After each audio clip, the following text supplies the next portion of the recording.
নমস্কাৰ মই সত্যজিৎ মিউজিক মেলোডিৰ তৰফৰ পৰা আপোনালোকক স্বাগতম জনাইছো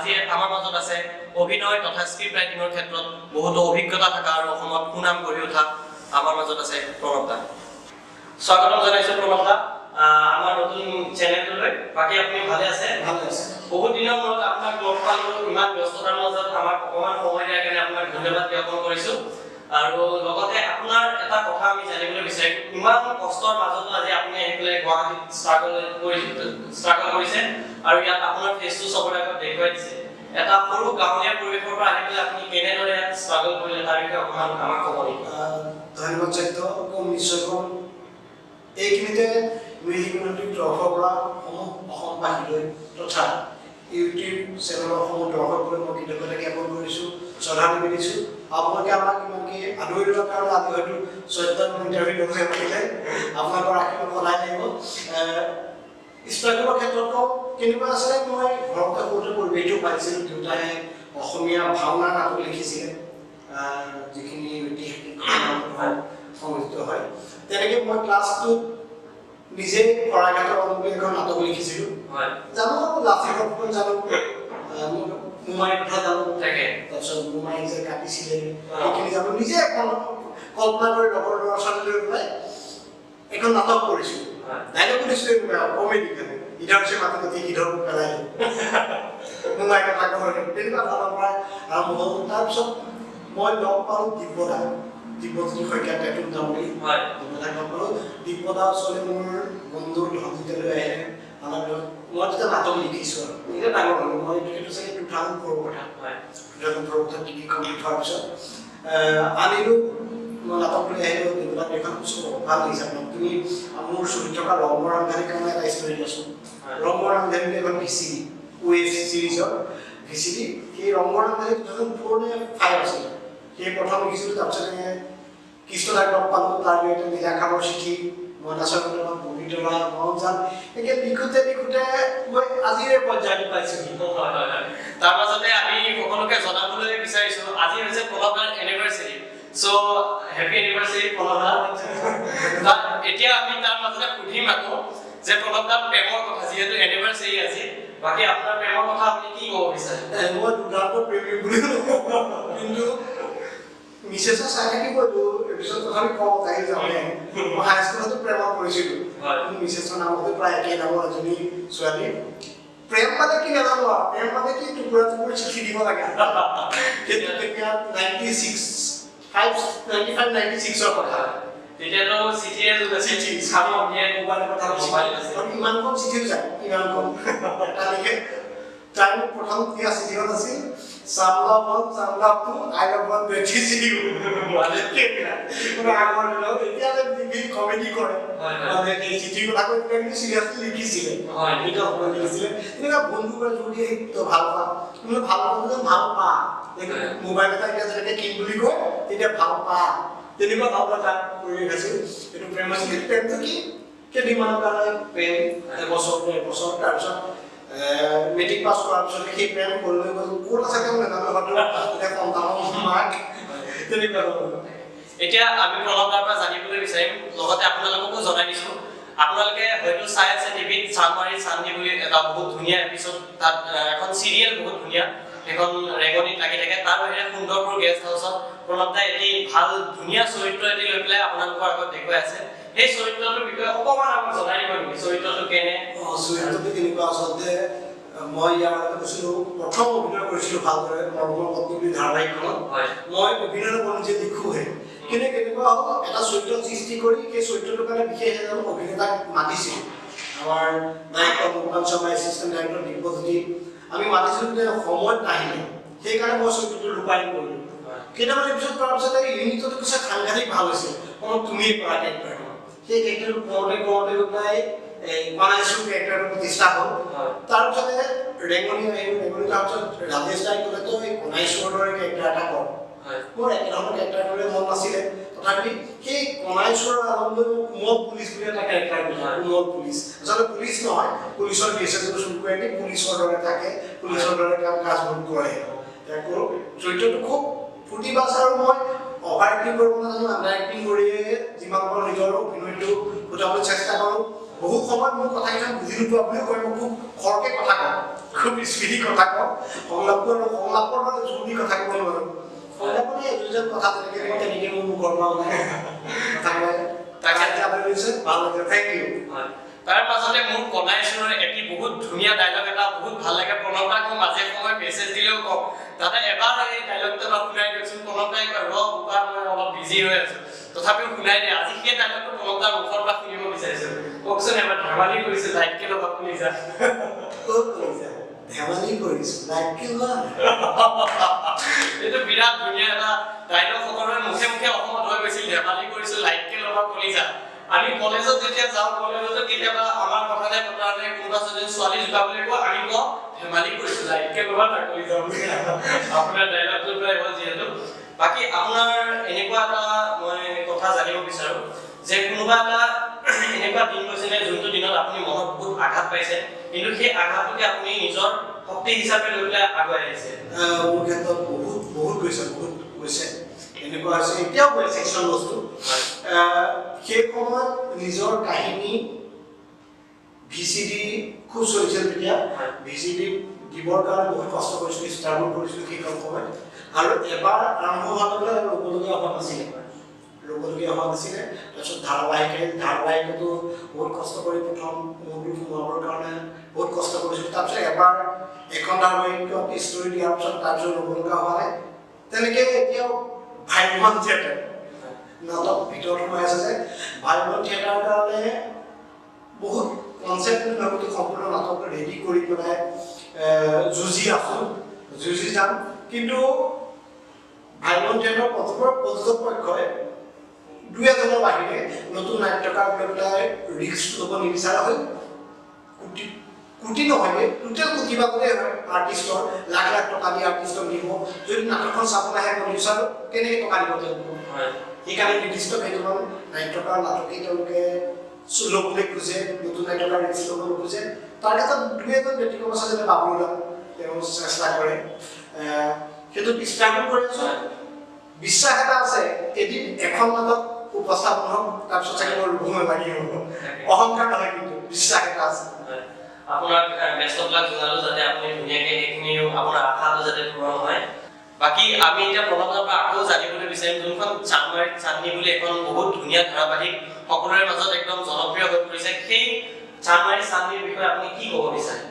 চানমাৰী চান্দনি মোৰ এটা সপোনৰ প্ৰজেক্ট, ড্ৰিম প্ৰজেক্ট বুলি ক'ব লাগে। আচলতে এই প্ৰজেক্টটো এটা বেলেগ নাম দি প্ৰথমতে মই নগাঁৱতে এই চেনেল নাহোঁতেই, চেনেল ভালদৰে এষ্টাব্লিছ হোৱা নাই যিকোনো চেনেল, মই তেতিয়াই আৰম্ভ কৰিছিলোঁ। কেইটামান পিছত এনেই কৰিছিলোঁ খালি এনেই কৰাটো এটা ষ্টৰি আছিলে। তাৰপিছত সেইটোকে ৰখাই থোৱা হ'ল মানে অসুবিধাৰ ফলত। ইয়াত আহি গ'ল তাৰপিছত ৰাজেশ দাৰ লগত আলোচনা কৰি ৰাজেশ দাই পৰিৱৰ্ধন কৰিলে, ষ্টৰিটো পৰিৱৰ্তন কৰিলে, ডাঙৰ কৰিলে, ব্ৰড কৰিলে, কৰাৰ পিছত এই ধাৰাবাহিকখন হৈছে। এতিয়া ধাৰাবাহিকখন সকলোৱে আনি গৈছে, গীতিকমলা আছে, ৰূপম আছে, দীপাংকৰ আছে, আৰু সকলোৱে আনি গৈছে। মুখে মুখে এতিয়া চান্দনি, দৰ্শকৰ আশীৰ্বাদ, তোমালোকৰ শুভেচ্ছা। তাৰ কাৰণে আৰু এটা কথা কৈ থৈ আচলতে এই 14 ডিচেম্বৰত আমাৰ চানমাৰী চান্দনি 100 এপিছ'ড সম্পূৰ্ণ হ'ব। 100 এপিছ'ড আৰু 200, 300, 400, 500 ষ্টৰি বহুত ডাঙৰ আছে। আৰু আপোনাৰ পৰা জানিব বিচাৰিম, আপোনাৰ সৰুৰ পৰা প্ৰেৰণাৰ উৎস কোন আছিল? আপোনাৰ সৰুৰ পৰা প্ৰেৰণা আছিল মোৰ দেউতা। দেউতাই যিহেতু নাটক লিখিছিলে, দেউতাৰ পৰাই মই দেউতা সূত্ৰধাৰ আছিলে। এতিয়াও দেউতা 75-77 বছৰ বয়স, এতিয়াও ভাওনা নামঘৰৰ সূত্ৰধাৰ আছে। খুব মানে ফূৰ্তিবাজ দেউতা। আৰু দেউতাই নাটক লিখিছিলোঁ। দেউতাই যে নাটকবিলাক লিখি থাকে সৰুতে, তেতিয়াই মই হেৰি কৰিছিলোঁ, কপি কৰিছিলোঁ দেউতাই কেনেকৈ লিখে। দেউতাৰ আখৰ খুব ভাল আছিল। তাৰপিছতে মই এইচতে কৈ থ'ব লাগিব, মই যেতিয়া স্ক্ৰিপ্টিং কৰিছোঁ, স্ক্ৰিপ্টিং কেনেকৈ কৰে নাজানো, চিত্ৰনাট্য কেনেকৈ কৰে নাজানো। কোনোবা এজনে ক'লে ভৱেন্দ্ৰনাথ শইকীয়া ছাৰৰ চিত্ৰনাট্যৰ কিতাপ পোৱা যায়, গ্ৰন্থমেলা, পাণ বজাৰ, সকলোতে ঘূৰি ঘূৰি ভৱেন্দ্ৰনাথ শইকীয়া ছাৰৰ গোটেইবোৰ চিত্ৰনাট্যৰ কিতাপ কিনিছিলোঁ, গোটেইবোৰ। আৰু ভৱেন্দ্ৰনাথ শইকীয়া ছাৰৰ গোটেইবোৰ কিতাপতে ডিষ্টিংলি মানে একদম পৰিষ্কাৰকৈ লিখি থাকে, এইটো চব কি, চব ডিভিজন পন্থ লিখা থাকে। সেইখিনিৰ মোৰ সহায় আৰু সাক্ষাৎ নাপালোঁ মহেন্দ্ৰ শইকীয়া ছাৰৰ সাক্ষাৎ নাপালোঁ তেখেতে মোৰ চিত্ৰায়িতৰ গুৰু এতিয়া তেখেতকে মনত পেলাম কিবা এটা প্ৰাইজ ল'লে চকুটা যদি উলিলোঁ ক'ব নোৱাৰে কিন্তু মই ৰিজাল্ট এটা পাই যাওঁ তাৰ এটা সৰুকৈ পাই যাওঁ যদি পাজল হওঁ বাকী আপোনাৰ এতিয়াতো জানো একদম ধুনীয়া ধেমেলীয়া চৰিত্ৰ কৰি থাকে আপোনাৰ সৰুতে এনেকুৱা কিছুমান মুহূৰ্ত আছেনে বোলে ক'ৰবাত বল তাতে খেলিলে মানুহে কিবা এনেকুৱা আছে ডাঙৰ কাহিনী আছে তাৰপিছত ক'ব নালাগে বিপ মাৰি দিবা দেই বিপন জেগাত বিপ মাৰি দিবা মানে কথাটো হ'ল কি আমি সৰুতে এই পৰমাগতি বুলি এটা গুটি আছে এই বাঁহৰ চুঙা ভৰাই কেঁচি মাৰোঁ কৰোঁ তেনেকৈ আৰু শনিবাৰটো 12টাত স্কুল ছুটি দিয়ে আমি কি কৰোঁ দুটামান আছে আমি পদুম বুলি কয় ভটো বুলি এটা আছে মোৰ লগত আমি এটা এটাই গ'লে ঘৰত গম নোপোৱাকৈ স্কুলৰ পৰা বাহিৰে পৰমা গছ এজোপা আছে বহুত লাগি থাকে গুটি এতিয়া পাৰিবলৈ যাওঁ সেইটা কি হ'ল ভটো নাই পদুমে মই গ'লোঁ বহুত দুখত কি আছে উঠি যাম উঠিব পাৰিম জানো উঠিব পাৰিম জানো মই পাৰিম দে সি উঠি গ'ল মই মানুহ যাই আছোঁ গৃহস্থ ঘৰত তেনেকুৱা এটা গৃহস্থ যদি কি কৰিছ সি উপবাস চুচৰি দিলে তলত জোঙা এটা আছিলে ফালি দিলোঁ বেছি মই তাক বচাব লাগে বন্ধু হিচাপে মই তাৰ পৰা দৌৰিছোঁ তাৰ যি হয় হ'ব পলাব ইমানে তাৰপিছত তাক গৰুৰে উঠাই ৰাখি অৱস্থাত তাক চিলাই কৰি দিলে এতিয়া ভাল কি সুস্থ হ'ল ৰান্ধাব মোৰ এই কথা মানে এতিয়াও হাঁহি আমি আকৌ আহিছোঁ প্ৰণৱ দাৰ ওচৰত প্ৰণৱ দা আপোনাৰ এতিয়া জানিবলৈ গৈছিলে আপোনাৰ হবি হবি মোৰ সৰুতে হবি আছিল ছবি অঁকা এতিয়াও মানুহ ছবি নহয় মানুহ পেন এটা মানে বহি থাকিলে মানুহ এটা তাৰ এটা হবি আছে মই বাথৰুমত গান গাওঁ মিছেছ আৰু ল'ৰা দুটা তুমি ধৰি আছোঁ কিন্তু নেগাওঁ হবিটোৰ কাৰণে মানে তোমাক সাঙুৰি কৰিছোঁ সত্যই বহুত ভাল গান গায় সত্যৰ লগত মই গান গাব কৈছোঁ সত্যই যিটো গান গাব তাৰতে মই অকণ গাব ঠিক আছে বাৰু মই গান অকণমান গাই দিম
বাকী প্ৰণৱ দা আপোনাৰ পৰা অকণমান আমি সংলাপ শুনিব বিচাৰোঁ অকণমান যাতে ৰাইজক দেখুৱাই দিয়ে আপোনাৰ অকণমান এক্টিং আমি ভাল পাওঁ ধন্যবাদ কোৱাৰ কাৰণে মোক কওঁ বুলি ভাবি আছিলোঁ পঞ্চায়ত ইলেকশ্যনৰ অৰ্থ কি জানে আপোনালোকে পঞ্চায়ত ইলেকশ্যন খেলিলেই নহ'ব পঞ্চায়ত ইলেকশ্যনৰ অৰ্থ বুজক আপোনালোকৰ সভাপতি সভানেত্ৰীসকলৰ পৰাই আমাৰ সাধাৰণ ৰাইজে বহুত কিবা কিবি আশা কৰে সেই আশাখিনি পূৰণ নকৰি আপোনালোকে কি কৰে পঞ্চায়তৰ কাৰণে অহা উন্নয়নৰ কাৰণে অহা টকাৰে আপোনালোকে ডাঙৰ ডাঙৰ বিল্ডিং বনাই গাড়ী কিনে চবে ভয় খাইছে মই ইলেকশ্যন নেখেলো মই ভোটো নিদিওঁ প্ৰণৱ দাই যি চাকৰি কৰিছিলে এতিয়া আমি শেষ মুহূৰ্তত আহিবলৈ উপস্থিত হৈছো শেষ মুহূৰ্তত আপোনাৰ পৰা জানিবলৈ বিচাৰিম নতুন যোনবিলাকে আমাৰ এক্টিং লাইনত আহিব বিচাৰি থাকে তেওঁলোকক আপুনি কি ক'ব বিচাৰিব যে এনেকুৱা কৰিলে ধুনীয়া হয় মই এই ক্ষেত্ৰতে কওঁ আমাৰ কেনেকুৱা আছে আমিও নতুন আমি পুৰণা নহয় আমিও নতুন আৰম্ভ কৰিছোঁহে কথাটো হ'ল কি বহুতে কেমেৰাটোৰ সন্মুখত এক্টিং কৰিব খোজে ষ্টেজত নিবিচাৰে কেমেৰাটো সন্মুখত এইকাৰণে ওলাব খোজে তেওঁলোকে গ্লেমাৰ লাগে মুখখন চিনাকি হ'ব লাগে সকলোৰ সন্মুখত হয়তো বেলেগ কিবা কামৰ কাৰণে এনেকুৱা হ'ব যে ধেমালি কৰাৰ কথা নহয় হয়তো ল'ৰাই বিচাৰে মই কেমেৰা সন্মুখত ওলালে গাৰ্লফ্ৰেণ্ড পাম গাৰ্লফ্ৰেণ্ডে বিচাৰে মই কেমেৰা সন্মুখত ওলালে হয়তো ভাল বয়ফ্ৰেণ্ড পাম একদম ফেক কথা দেই একদম কিছুমান সকলোৰে কাৰণে কয় কিন্তু 80% এইটো কথা আছে মোৰ কথা হ'ল কেমেৰাত অভিনয় ষ্টেজ অভিনয় একো ডিফাৰেঞ্চ নাই কৰক, যি ক্ষেত্ৰতে পায় সেই ক্ষেত্ৰতে অভিনয়টো কৰিব লাগে। আৰু প্ৰথম যদি ষ্টেজত আমি কামখিনি শিকি আহোঁ, অভিনয় যদি শিকি আহোঁ, তেতিয়া কেমেৰাৰ ক্ষেত্ৰত সকলো ধৰণৰ সুবিধা হয়। মডুলেশ্যনৰ ক্ষেত্ৰত সুবিধা হয়, চকু কেনেকৈ চকু ব্যৱহাৰ কৰিব সকলো জনা হয়। যদি ষ্টেজত নাটক নকৰাকৈ তেওঁ যদি ডাইৰেক্ট কেমেৰাৰ ওচৰত ড্ৰেমাৰ কাৰণে এক্টিং কৰিবলৈ আহে, তেওঁতো উজুতি খাই পৰিব। আমাৰ বেছি নকওঁ সিদ্ধাৰ্থ, শৰ্মা, দীপ, সিহঁতে নাটক কৰি আহি আজি এইটো পৰ্যায় পাইছে। ময়ো নিজে নাটক কৰি আহি এইটো পৰ্যায় পাইছোঁ। এই ক্ষেত্ৰত নাটকৰ গুৰুৰ নাম ল'ব লাগিব, দিলীপ ছাৰ, ৰাজেশ দা আছে, আমাৰ দীপক দা আছে, সকলোৱে আশীৰ্বাদ সকলোৱে শিকোৱাৰ কাৰণে আজি এইটো পৰ্যায় পাইছোঁ, যিকণ কৰিছোঁ। প্ৰথমতে নাটক শিকিব লাগে, তাৰপিছত আচলতে এই ক্ষেত্ৰত আহিলে সুবিধা সকলোৰে হয়, নিজৰ কাৰণে নাটক কৰিব লাগে। আমি আহি সেই মুহূৰ্তত উপস্থিত হৈছোহি। বাকী প্ৰণৱ দাক ধন্যবাদ জ্ঞাপন কৰিলো ইমান ব্যস্ততাৰ মাজত আমাক অকমান সময় দিয়াৰ কাৰণে, আৰু আমাৰ অনুষ্ঠানটো এইখিনিতে সমাপ্ত কৰিব বিচাৰিলো। সমাপ্ত কৰাৰ আগতে মোৰ এটা কথা আছে, ছাবস্ক্ৰাইব কৰিবলৈ নাপাহৰিব।